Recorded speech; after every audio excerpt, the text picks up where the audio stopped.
This is Jeff Hunt, and I'm recording for Computer Programming for Engineers with Dr. Mateo Boy, the MATLAB project on projectiles. Here is my projectile function.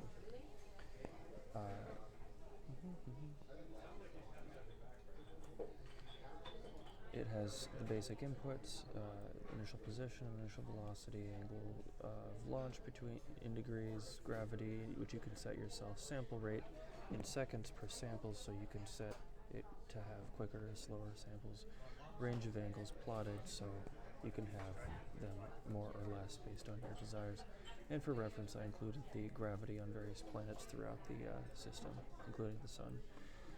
And it gives you the horizontal range, max height, position of max height, total flight time, and it will display obviously the chart, and you'll see that in just a second. Some of the limitations are you get totally ignoring aerodynamic drag, and also they assume landing area is uniform height and zero, same height as where you launched. And they only work for distances shorter than are going to be affected by the curvature of the Earth. So if you launched it into space, it's not going to be very accurate in its trajectory. And then it shows what all the values are set in. So let's do a sample of this.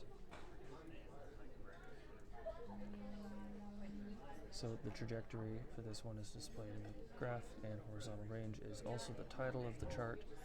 Max height, position of max height, all that makes sense, right?